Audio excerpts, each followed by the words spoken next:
युवाओं के लिए हम बहुत स्पष्ट हमने किया हुआ है, कहा हुआ है कि हम युवाओं को कहना चाहते हैं आपको रोजगार की ज़रूरत है, आप अपने पैरों पे खड़ा होना चाहते हैं, उसके लिए आपको मदद की ज़रूरत है। आपकी जिम्मेदारी है कि इस चुनाव में आप उन मुद्दों पर चर्चा कराएं जो आपके मतलब के मुद्दे हैं। आप बेरोजगार रहेंगे, आपका भविष्य नहीं बनेगा।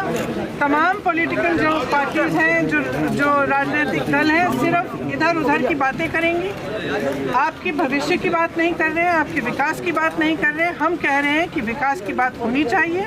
हमने नौजवानों के लिए एक अलग घोषणा पत्र निकाला है, उसका नाम है भर्ती विधान, क्योंकि हमने सोचा कि हर राजनीतिक दल कहता है कि 20 लाख नौकरियां दे रहे हैं, हम 25 लाख रोजगार दे रहे हैं, लेकिन ये कभी नहीं कहते कि ये रोजगार आएंगे कहाँ से, किस तरह से दिए जाएंगे।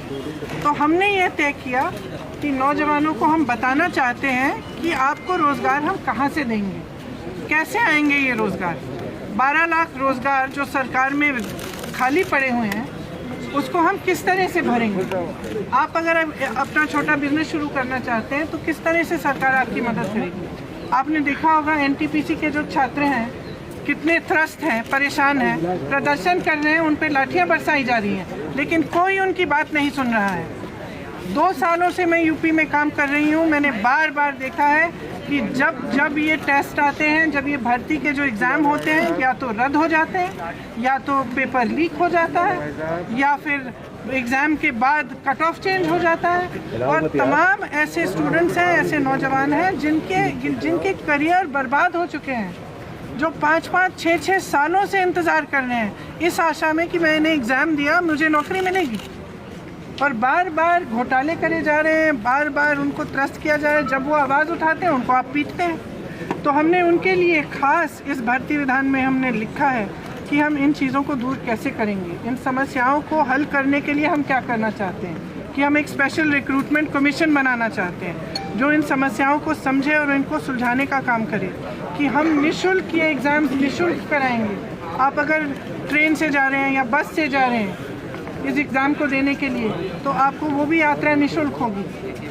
और हम एक रोज़गार के लिए हम एक टाइम टेबल जैसा बनाना चाह रहे हैं, एक जॉब कैलेंडर, हर एक भर्ती के लिए अलग, जिसमें लिखा जाएगा कि आपका एग्ज़ाम इस डेट पे होगा, इसका रिज़ल्ट इस डेट पे आएगा, इसके बाद आपको नौकरी इस डेट पे मिलेगी, और 6 महीनों से ज़्यादा नहीं होना चाहिए वो गैप। आज एग्ज़ाम और रिज़ल्ट में 1.5 साल का गैप है, बताइए कैसे हो सकता है, कैसे हो सकता है। और आप सोच रहे हैं कि नौजवान त्रस्त नहीं होगा, दुखी नहीं होगा, और आप उनकी बात नहीं सुन रहे हैं, उनको मार रहे हैं, पीट रहे हैं, जेल में डाल रहे हैं, उनका करियर ख़त्म कर रहे हैं, उन पे ऐसी ऐसी धाराएं लगा रहे हैं कि वो जेल चले जाते हैं, बाद में यूनिवर्सिटी नहीं जा सकते हैं। तो हम कह रहे हैं कि हम समझ रहे हैं कि ये आपकी समस्याएं हैं, इसको सुलझाने के लिए, इनको सुलझाने के लिए हमने एक पूरा विधान बनाया है। इसको पढ़िए, ऑनलाइन भी पढ़िए, और जहाँ से भी आपको ये उपलब्ध हो सकता है आप उसको देख के पढ़िए, क्योंकि हम ठोस बात कर रहे हैं, हम इधर उधर की बातें नहीं कर रहे हैं। हम कह रहे हैं कि चुनाव असली मुद्दों पे लड़ा जाना चाहिए, विकास पे लड़ा जाना चाहिए।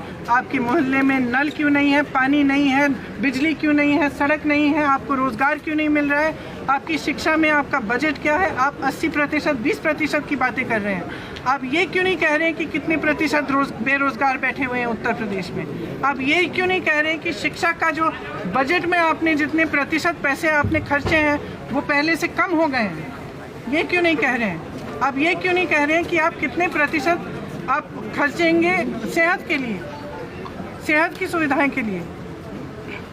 तो हम कह रहे हैं कि इन बातों पर चुनाव लड़ा जाना चाहिए, और हम कह रहे हैं ये इससे सिर्फ राजनीतिक दलों का फ़ायदा होता है, जातिवाद और सांप्रदायिकता को फैलाने से सिर्फ राजनीतिक दलों का, पब्लिक का कोई फ़ायदा नहीं है इसमें।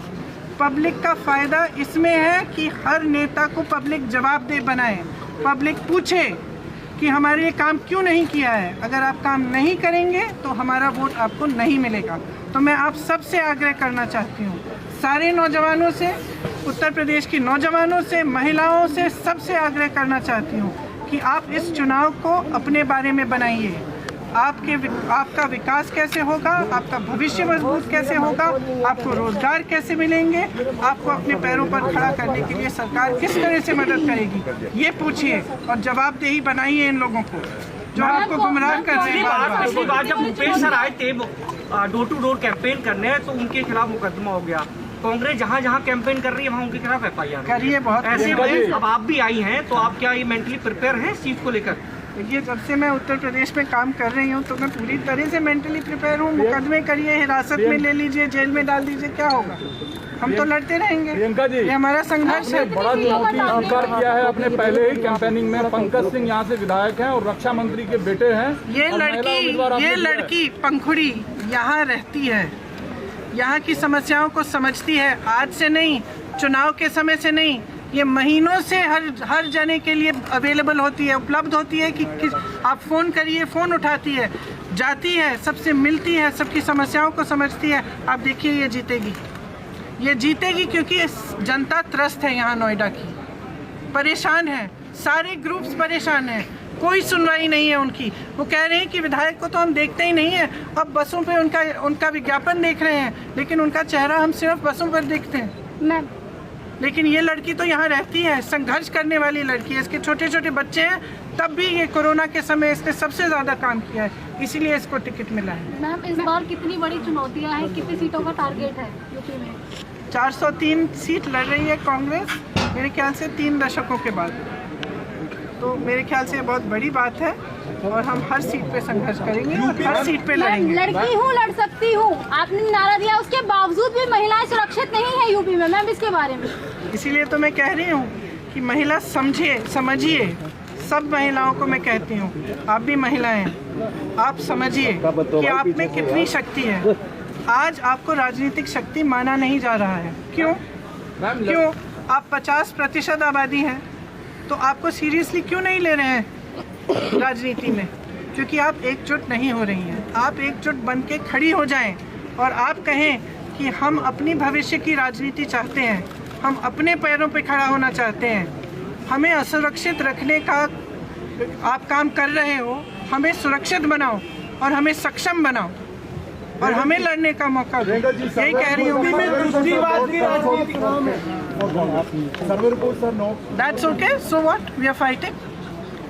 You're fighting? Yes, we are fighting. विपक्ष आपको सुनने से आक्रमण कर रहा है। हाँ? विपक्ष आपको सुनने से आक्रमण कर रहा है। करने दीजिए ना, हम तो लड़ रहे हैं, हम हर सीट पे लड़ रहे हैं, हम संघर्ष कर रहे हैं और हम करेंगे और आगे भी करेंगे। यूपी में सबसे ज्यादा तुष्टिवाद की राजनीति सक्रिय है, इस पे आपका क्या प्रतिक्रिया? अभी तो मैंने पूरा लेक्चर दिया उस पर। मुजफ्फरनगर राजनीति को जब तक पब्लिक जवाबदेह नहीं बनाएगी, जब तक विकास के मुद्दों को सामने एकदम राजनीतिक चर्चा का सबसे बड़ा पार्ट नहीं बनाएगी, तब तक ये राजनीति बदलेगी। मैं कहती हूँ कि पब्लिक की एक बहुत बड़ी जिम्मेदारी है कि आप राजनीति को, सारे राजनीतिक दलों को जवाबदेह बनाइए, अपने विकास के मुद्दों पर गुमराह होना बंद कर दीजिए, जागरूक बनिए।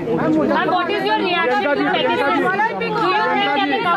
to the parliament? What is your reaction to the new reports that have emerged? From the new reports, it's pretty clear that the government lied in parliament. Priyanka ji, Pegasus को कांग्रेस फिर से उठाना चाह रही है और नोएडा विधानसभा सीट पर 3 लाख बंगलाभाषी वोटर है। आज आप माता काली की दर्शन भी किए, दोनों सवाल एक साथ है। तो मतलब सवाल पूछिए। 3 लाख आपने तो 2 स्टेटमेंट किए, बंगलाभाषी मतदाता है नोएडा में। ठीक है। आपने आज मुलाकात की है उस कम्युनिटी से, काली माता मंदिर भी गई। ठीक है। उन वोटरों से आपने बात भी किया, क्या रुझान मिला? और पेगासस का मुद्दा सदन में रुझान ये मिला कि सब त्रस्त हैं, सब परेशान हैं, सब चाहते हैं कि उनकी बात हो और उनकी सुनवाई हो। सब चाहते हैं कि उनकी जो समस्याएं हैं उनकी सुनवाई हो, वो सुनवाई हो नहीं रही है और तमाम ऐसे मुद्दे उठाए जा रहे हैं जिनसे उनका कोई एक्चुअली उनकी समस्याओं का हल नहीं होगा। तो सब चाह रहे हैं कि अपनी समस्याओं पर ये चुनाव लड़ा जाए और जो उनके लिए, जो जैसे मैंने कहा, पंखुड़ी जी यहाँ हैं, यहाँ रहती हैं, जब इनको बुलाए तो वो आती हैं। उनको इस तरह का एक उम्मीदवार चाहिए, उनको इस तरह का प्रतिनिधित्व चाहिए। नमस्कार, मैं हूं मानक गुप्ता। अगर आपको हमारा ये वीडियो पसंद आया हो तो इसे लाइक और शेयर जरूर करें और हां, हमें सब्सक्राइब और फॉलो करना ना भूलें। ताकि आप देश और दुनिया की कोई खबर मिस ना करें। तो जुड़े रहिए हमारे साथ और देखते रहिए News 24।